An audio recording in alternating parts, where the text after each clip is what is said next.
Muy buenas noches a cada uno de nuestros compañeros y también a nuestra querida maestra. En esta noche vamos a estar haciendo una exposición, al cual pertenecemos al grupo número 4, que está integrado por Carmen Hernández, Berke Argentina Zorrilla, María Cándida Mejía, Josefa Almonte y quien le habla, Gloria Moreno. Vamos a estar hablando de la agnosia.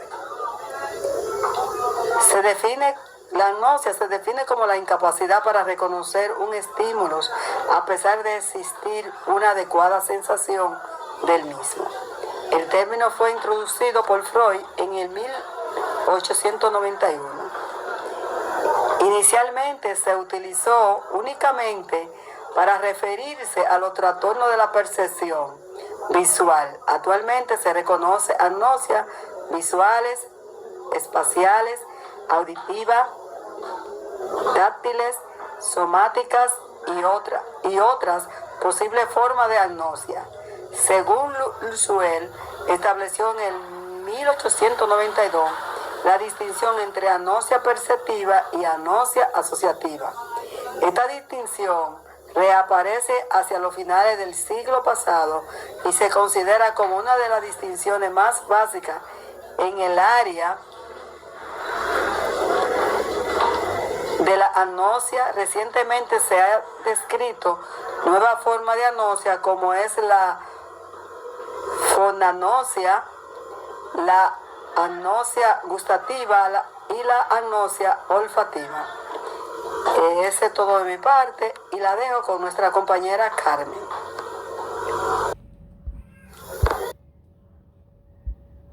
Pues bien, como dice mi compañera, estaré hablando de los tipos de agnosia, no de todos. Podríamos decir que cada lesión cerebral particular puede causar diferentes formas de agnosia que puedan afectar cualquier sentido habitualmente. Habitualmente se afecta un sentido. Podríamos decir, si hablamos de la audición se define como agnosia auditiva, que es la incapacidad para identificar a los objetos a través del sonido, como puede ser un teléfono que suena, que puede dar el sonido, el ruido, pero esa persona que tienen ese trastorno no identifican bien, pero sí cuando ven el teléfono físico que está sonando, entonces sí saben que es un teléfono, pero mientras tanto no. Y le voy a mencionar algo, por ejemplo, pero no se lo voy a definir. Sabor es agnosia gustativa, el olor agnosia olfativa, tacto agnosia somatosensitiva y la vista es agnosia visual. Por ejemplo, hablar un ejemplito, los pacientes con agnosia somatosensorial tienen dificultad para identificar un objeto familiar. Por ejemplo, una llave, una cerradura. Eso es algo muy familiar porque sabes que todo el mundo tiene una llave, ¿verdad? En tu casa donde quiera hay una cerradura. Pero esa persona con ese trastorno tienen esa dificultad para reconocerlo. Otra forma de agnosia suponen procesos muy específicos y complejos de uno de los sentidos. Vamos a poner la propagnosia, que es la incapacidad de reconocer los rostros perfectamente conocidos. Cuando hablamos así, estamos hablando de que una persona con esa incapacidad, quizá un familiar mío no conoce mi rostro, sabiendo que soy yo, ¿verdad? Es mi familia, pero él no me conoce. O un familiar, un vecino bien cercano, esa persona con ese tipo con la prosopagnosia puede darse ese caso. Y también tenemos la azonosia, es la falta de conciencia que existe en un déficit o la falta de conocimiento de un déficit existente. Por ejemplo, esa persona con azonosia no quieren reconocer de que tienen una situación, de que tienen, por ejemplo, una parálisis, que una parte de su cuerpo no se mueven, le pueden llevar el diagnóstico y ellos negar y decir, no, ese no soy yo. Y ese tipo de persona con azonosia. En un fenómeno muchas veces relacionado con él, los pacientes ignoran la parte del cuerpo paralizado, como ya le dije. Ignoran, no quieren darse cuenta de que ya esa pierna no se va a mover y por ende prefieren no aceptarlo. Simultanosia es la incapacidad de ver más de un objeto o componente de un objeto a la vez. Los pacientes no pueden percibir una escena completa. Por ejemplo, cuando se le muestra una foto de una mesa de la cocina con comida y varios utensilios, informan haber visto un solo objeto. Telepresentador, y esa persona con simultanosia dice que solamente es uno. Así que muchas gracias, bendiciones.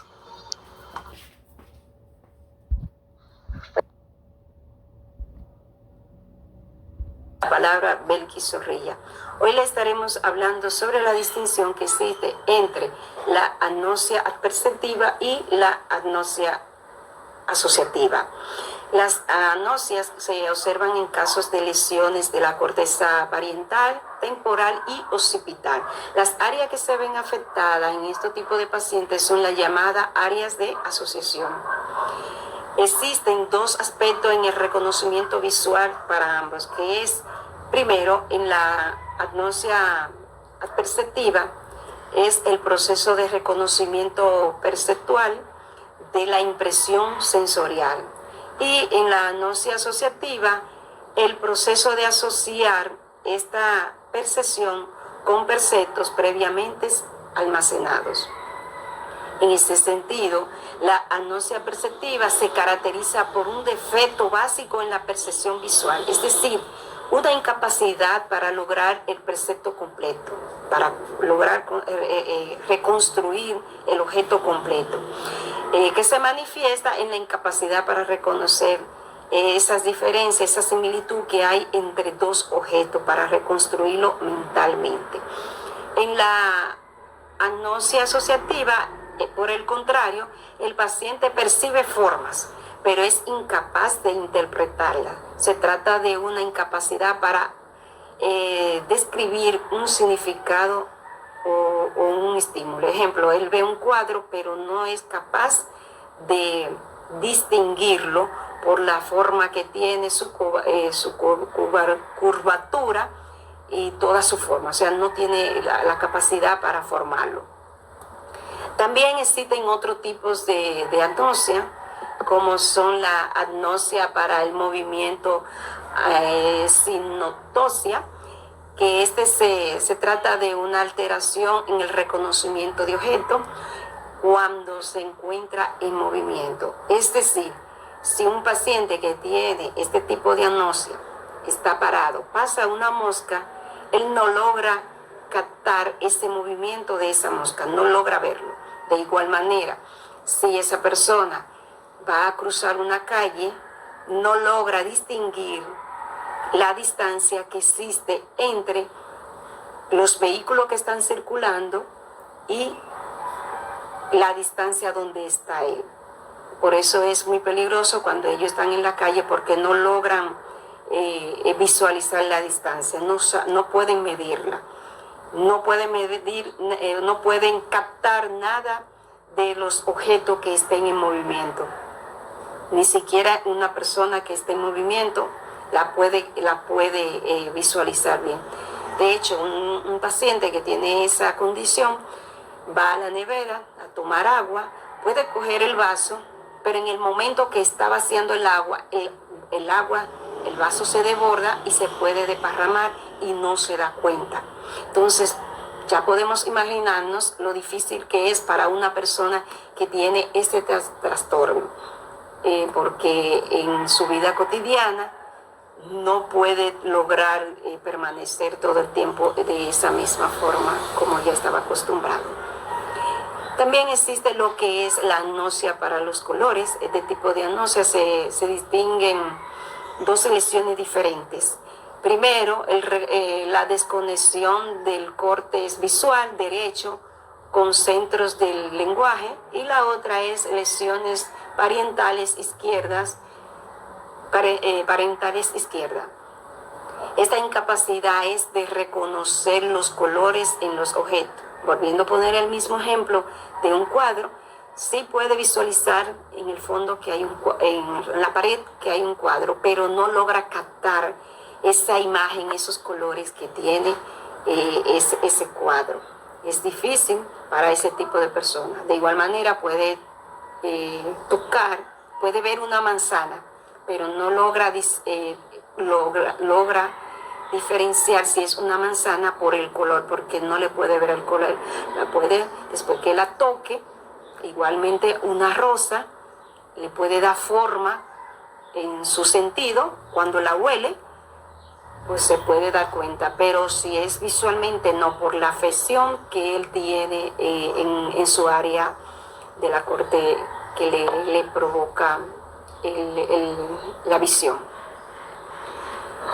Para este tipo de anosia se existen lo que es un diagnóstico o varios diagnósticos que se deben de dar a la hora de esa persona tener ese trauma craneal o lesiones. En cuanto al diagnóstico, tenemos lo que es la evaluación médica, que hay que hacerse una evaluación médica bien minuciosa para determinar si es esa la condición que tiene la persona. También está la prueba estandarizada de la función cerebral, prueba diagnóstica de imágenes como la tomografía computarizada, la resonancia magnética nuclear, entre otras. Ya para finalizar, es recomendable que cuando una persona un paciente llegue a nuestro consultorio con ese tipo de anosia, o cualquier tipo de anosia, como ya lo había comentado nuestra compañera Carmen, es importante saber diagnosticarla. ¿Por qué? Porque se puede confundir con otro tipo de enfermedades como son el Alzheimer, la pérdida de memoria. Entonces es imprescindible que cuando hagamos una evaluación de esa magnitud, pues tener un historial clínico bien definido para no cometer ciertos errores. Hasta aquí mi participación. Muchas gracias. La palabra.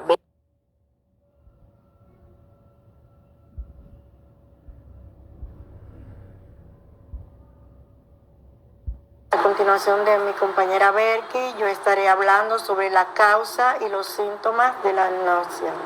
Estas se dan por los daños en el lóbulo parietal, el lóbulo temporal y el lóbulo occipital de nuestro cerebro.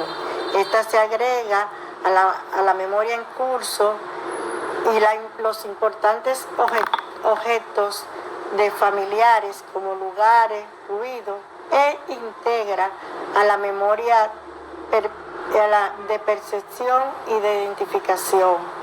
Se da también por otros daños causados por otra patología, como son los accidentes cerebrovasculares, tumores, otras afecciones, también por los trastornos ocasionados por la enfermedad de Alzheimer. Los síntomas se van a dar de acuerdo a la parte lesionada que tenga el cerebro. Estos síntomas van a afectar, estas lesiones van a afectar lo que se llama los sentidos. el olfativo, dependiendo dónde esté la lesión. Por ejemplo, en el lóbulo temporal, si está lesionado va a afectar el sentido de la audición. Si por ejemplo está lesionado el lóbulo parietal, va a afectar el sentido del tacto. Si está afectado, por ejemplo, el occipital, va a afectar el sentido visual.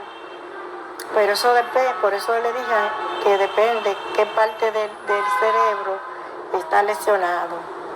Por ejemplo, esta persona, cuando sufren esas lesiones, a veces no pueden distinguir hasta sus propios familiares, hace un lazo y no pueden distinguir sus propios familiares que están día a día ahí con ellos, algunos gestos que están día a día, también algunos objetos. Esto le ocasiona a la persona que está afectada de eso que un bloqueo, una inseguridad, y le produce como una ansiedad, y esto le puede provocar el trastorno de la depresión.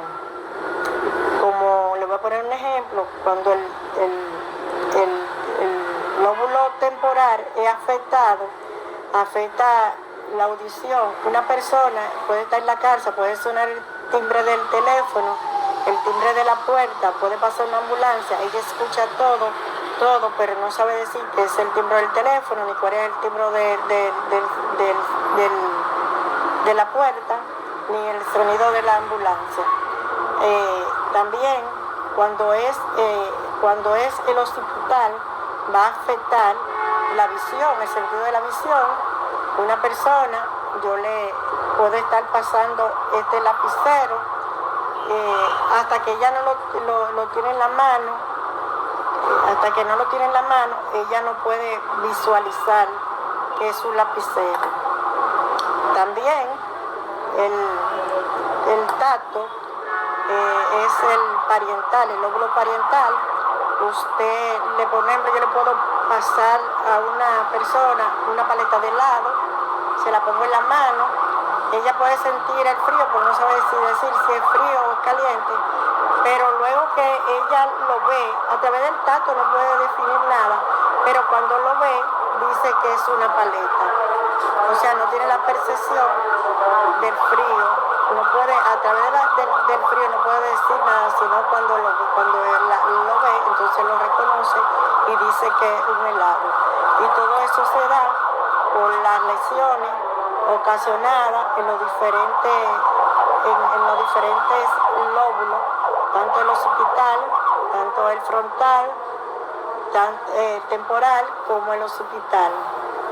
Y hasta aquí mi participación. A continuación continúa nuestra compañera Josefa Almontes. Gracias. A continuación.